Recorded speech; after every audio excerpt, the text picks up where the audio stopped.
bang mit va yang bun sang khap ing hang lem dung kang mung ne kamai mo mak tlai pahin ka ta banala ta bu tlai rung rang tlai prop met học tong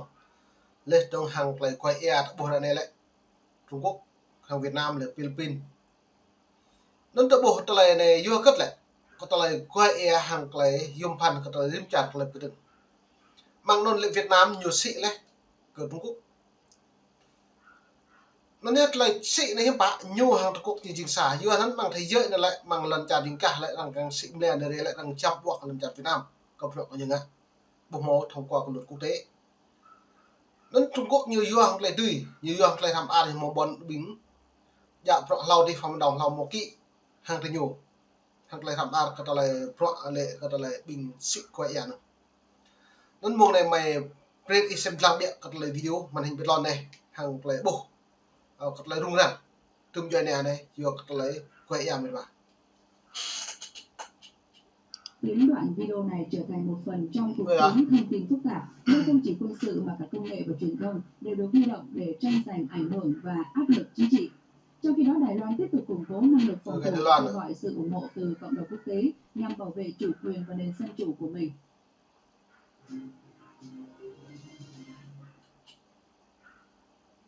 Philippines bác bỏ phản đối của Trung Quốc, khẳng định quyền tiến hành hoạt động hợp pháp ở Biển Đông.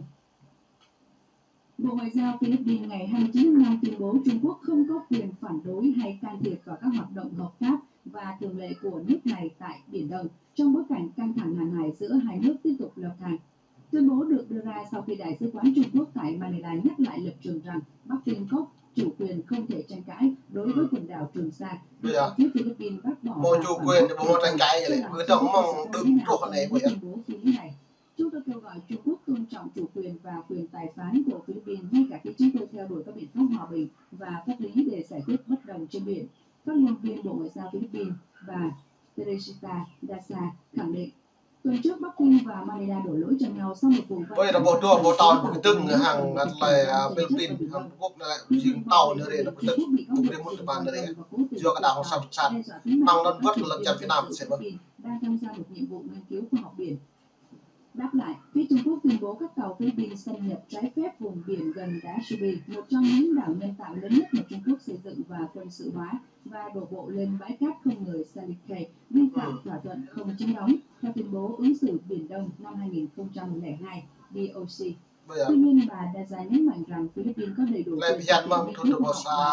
hàng hải bình thường. Có lại toàn cường lại kỹ kết này là nên là tách biến tới một lại lệnh của tổng thống lại vừa và lại quay ảnh lại một khung có quyền can thiệp vào các hoạt động hợp pháp và thường lệ này. Bà Daza tuyên bố Biển Đông là vùng biển có tầm quan trọng chiến lược nơi Philippines, Trung Quốc, Việt Nam, Malaysia, Đài Loan và Brunei đều đưa ra tuyên bố chủ quyền trồng lấn. Bắc Kinh là bên đưa ra yêu sách luôn nuôi một trận cắt lại chủ quyền này mà nó vẫn Việt Nam sẽ vốn đã bị tòa trọng tài quốc tế bác bỏ năm 2016. Phán quyết của tòa án trọng tài tình trực nó nếu mình trả về vi phạm về nạo buồn sang đã bổ rồi này mình đi bắt có trả lại rim cha một là rung một là plak ngắt do có trả lại quay air lên trong do có trả lại quay hàng lông là vật bạn tôi em sẽ mà nó đã bổ luôn nuôi ra này là các một thao các đâu do lại cái nạp tạp vừa lại làm nó bỏ hoại á xong bây giờ vừa là hạt địa nó lại chưa một lại bẩn lò này lần trà bể một làm rong lần trà bể thấu còn phụ lần trà nó lại nhiều một lại đi lần trà bể được nghe lần trà bể lại xuân ngắn lần trà bể prime nguyên cả lần trà là lum nữa trong đồng minh thì dậy nó lại cái nhầm lại trà nó từng cái trà nó kèo neo hoặc lại đập nặng cái đạo buồn sang nó lại nạo buồn sang nó bỏ lên không bạn đâu bộ nạo buồn sang cái này bình chính quyền Hà Nội này bạn nhiệt độ mà cái nhiệt độ bồ đà hiện bạn ăn cô mà cho nên mày về video ít lăng lại nhập hẹp này lại hàng phun phọ mặn để đi video nhập gang lăng lại rồi về đây đi vẳng mới về ít lăng video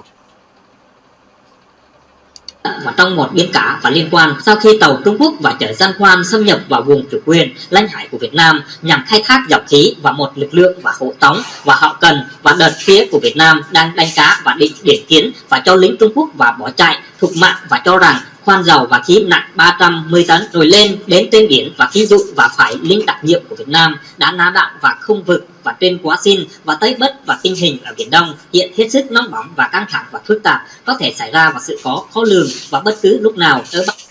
giờ đây bố lẽ có pi bằng cắt lại này là rung rang prong pin hay là mạng Nước Mỹ ngày nay phải cho con hay và hôm qua phía Trung Quốc và bất ngờ đã cho rút toàn bộ nhóm tàu hải cảnh và dân quân biển của mình ra khỏi vùng biển và các nước trong khu vực Đông Nam Á, trong đó có Indonesia, Việt Nam, Malaysia và Philippines, vân vân. Nhưng ngay sau đó một ngày, tức là ngày hôm nay, phía Bắc Kinh lại điều một giàn khoan siêu to và được cho là hiện đại bậc nhất của thế giới, mang dấu hiệu 9812 và tiến trở lại ở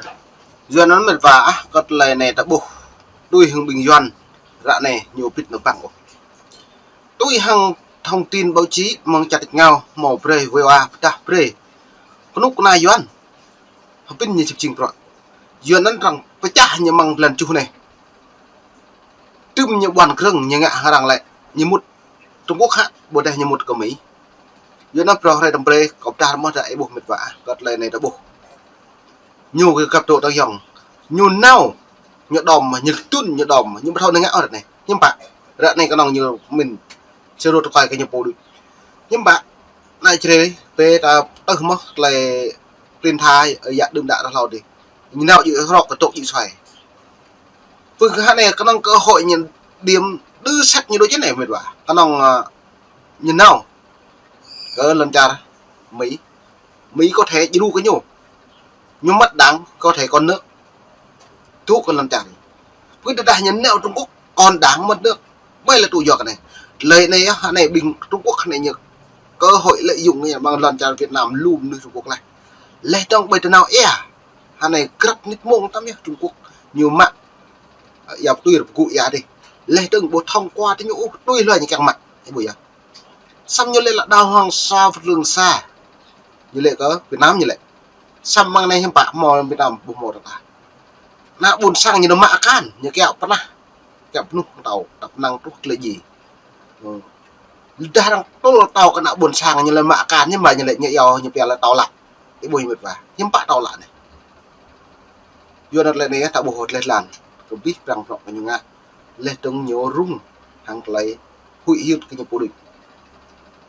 nó mời em mới đừng cật lại loại này Biển Đông. Và theo một nguồn tin đáng tin cậy và chúng tôi có được, và phía Trung Quốc và có dự định và xả hạ đặt và giàn khoan này gần khu vực và cuộc đảo sinh tồn Đông và trên quần đảo Hoàng Sa và khai thác dầu dầu khí bằng trái và thậm chí muốn tìm kiếm và phát hiện ra uranium và trái phép mà Việt Nam phát hiện cách đây không lâu ở khu vực Trường Sa lớn như hiện nay là do Việt Nam kiểm soát. Trung Quốc đang vô cùng thèm khát vào quần đảo Trường Sa và Trường Giang hiện được cho là nơi thường xuyên xảy ra vụ động độ và nai lửa giữa hai quần của Trung Quốc và hai quần Mỹ, Việt Nam và Philippines trong thời gian vừa qua. Theo hãng tin Reuters của Mỹ và có tiết lộ và nhận thấy điều này, chính quyền tổng thống Mỹ Joe Biden cải tạo sân bay cabin và mang tên lửa đậu đạn và đường cùng máy bay ném bom chiến lược máy bay trinh sát hơn 10.000 quân lính và thủy tiên Biển Đông và để ngăn chặn các hành vi gian đoạn bành trướng của Trung Quốc. Lượng này đã tiến vào huyện đảo của Trường Sa. Giờ nó lại này boleh không biết bằng rõ lúc này doan là như rung răng mà hàng nào buồn sang cái nhập bộ rạ này lấy bạn ta buồn mệt quá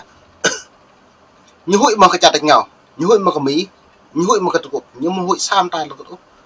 đối với đang còn sàn Việt Nam này lấy như hội chính là bộ là vẽ nhập bộ như hội trong nội bộ đảng cái nhập bộ được